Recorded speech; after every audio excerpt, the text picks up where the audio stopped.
Hi எல்லோரும் எப்படி இருக்கீங்க? எங்கள் வீட்டு கெஸ்ட் வந்திருந்தாங்க. அவங்களுக்கு நான் வந்து ஒயிட் பிரியாணி கூட இந்த பட்டர் சிக்கன் மசாலா பண்ணி கொடுத்தேன்.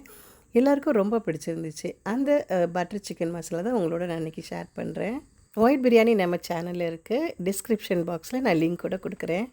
இந்த பட்டர் சிக்கன் வந்து ரொம்ப ஈஸியான முறையில் நான் பண்ணியிருக்கேன். ஒரு கடாயில் பட்டர் ஊற்றி நான் ஸ்க்ரீனில் போட்டிருக்கிற எல்லா பொருட்களையும் உள்ளே போட்டு ஒரு 10 நிமிஷம் வேக விடணும். அப்புறம் வேக விட்டப்புறம் அந்த தக்காளியிலேருந்து அந்த தோலெல்லாம் நீக்கிட்டு எல்லாத்தையும் அரைக்க போகிறோம். என்ன பொருள்லாம் போட்டேன்னு ஒரு தடவை சொல்லிடுறேன். நான் வந்து பட்டர் வந்து ஒரு 3 டேபிள் ஸ்பூன் போட்டிருக்கேன். அப்புறம் வந்து ஜீரகம், அப்புறம் கேஷ்யூ நட்ஸ், அதுக்கப்புறம் வந்து தக்காளி, அப்புறம் காஷ்மீரி ரெட் சில்லி போட்டிருக்கேன். அப்புறம் ஜிஞ்சர் கார்லிக் பேஸ்ட் போட்டிருக்கேன். எல்லாத்தையும் போட்டு நான் அரைச்சிருக்கேன். அப்புறம் இப்போ ஒரு கடாயில் வந்து பட்டரும் கொஞ்சோண்டு ஆயிலும் போட்டுட்டு நம்ம வந்து இப்போ சிக்கனை வந்து பொரிச்சு எடுக்க போகிறோம். நான் சிக்கனில் கொஞ்சோண்டு உப்பு, அப்புறம் வந்து ஜிஞ்சர் கார்லிக் பேஸ்ட் ஆட் பண்ணியிருக்கேன். அதோட ஒரு டீஸ்பூன் ப்ளைன் ஃப்ளவர் ஆட் பண்ணியிருக்கேன். அது உங்களோட சிக்கனை வந்து சாஃப்டாக்கும். அப்புறம் ஒரு டீஸ்பூன் வந்து சில்லி பேஸ்ட் ஆட் பண்ணியிருக்கேன். அப்புறம் சால்ட் போட்டுட்டு கொஞ்சம் நல்லா வேக விடுங்க. இதை நல்லா கிண்டி விட்டு ஒரு 10 நிமிஷம் வேக விடுங்க. 10 நிமிஷம் கழித்து பார்த்தோன்னா நல்ல அழகான கலரில் நமக்கு இந்த சிக்கன் ரெடி ஆகிடுச்சு.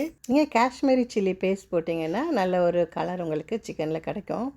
அப்புறம் ஒரு டீஸ்பூன் மல்லித்தூள் கூட ஆட் பண்ணியிருக்கேன். அப்புறம் உப்பு கரெக்டாக ஆட் பண்ணிக்கோங்க.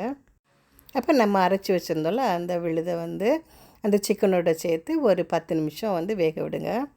அப்புறம் கரம் மசாலா நான் ஆட் பண்ணியிருக்கேன். அப்புறம் கொஞ்சம் ஜீரகத்தூள் ஆட் பண்ணியிருக்கேன். அப்புறம் கசூரி மெத்தி ஒரு டீஸ்பூன் ஆட் பண்ணியிருக்கேன். அப்புறம் எல்லாத்தையும் சேர்த்து ஒரு நிமிஷம் கிண்டி வேக விடுங்க. அப்புறம் நம்ம இப்போ ஃப்ரெஷ் க்ரீம் சேர்க்க போகிறோம். இப்போ ஒரு ஃப்ரெஷ் க்ரீம் வந்து ஒரு 2 டேபிள் ஸ்பூன் சேர்த்துக்கலாம். நம்ம ஏன் ஃப்ரெஷ் க்ரீம் ஆட் பண்ணுறோன்னா இந்த பட்டர் சிக்கனுக்கு க்ரீமியான டெக்ஸ்டரை கொடுக்குறதே இந்த க்ரீம் தான். உங்கள்கிட்ட ஃப்ரெஷ் க்ரீம் இல்லைன்னா பால் கூட நீங்கள் ஆட் பண்ணிக்கலாம். க்ரீம் சேர்த்தப்புறம் நீங்கள் ரொம்ப நேரம் கொதிக்க விட வேண்டாம். அப்புறம் கார்னிஷ்காக நம்ம கொத்தமல்லி இலை தூவி இறக்கிடலாம். நல்ல சுவையான மணமான பட்டர் சிக்கன் தயாராகிடுச்சு. இறக்குறதுக்கு முன்னாடி ஒரு டீஸ்பூன் பட்டர் சேர்க்க மறந்துடாதுங்க. பார்க்குறதுக்கு எவ்வளோ அழகாக இருக்கலாம். இது நம்ம நான் கூட சாப்பிட்லாம், சப்பாத்தி கூட சாப்பிட்லாம், ஃப்ரைட் ரைஸ் கூட சாப்பிட்லாம். இதுக்கு சிக்கனுக்கு பதிலாக நீங்கள் வந்து பன்னீர் கூட ஆட் பண்ணிக்கலாம். இப்போ நம்ம சர்வ் பண்ண போகிறோம் பவுலில். பொதுவாக நான் கூட இந்த பட்டர் சிக்கன் செய்வேன். எங்கள் வீட்டில் எல்லாருக்கும் ரொம்ப பிடிக்கும். நீங்களும் இந்த பட்டர் சிக்கன் வீட்டில் செஞ்சு பாருங்கள். ரொம்ப நல்லாயிருக்கும், ரொம்ப டேஸ்டியாக இருக்கும். செய்துட்டு எனக்கு கமெண்ட் பண்ணுங்கள் எப்படி இருந்துச்சுன்ட்டு. ஏதாவது டவுட் இருந்தால் எனக்கு கீழே கமெண்டில் கேளுங்க, நான் உங்களுக்கு சொல்கிறேன். பரிமாறதுக்கு முன்னாடி கொஞ்சம் ஃப்ரெஷ் க்ரீம் ஆட் பண்ணிக்கோங்க மேலே. அதுக்கப்புறம் கார்னிஷ்காக கொஞ்சம் கொத்தமல்லி இலை தூவி பரிமாறுங்க. கண்டிப்பாக வீட்டில் செஞ்சு பாருங்கள். உங்களுக்கு பிடிச்ச டிஷ்ஷோட பரிமாறுங்க.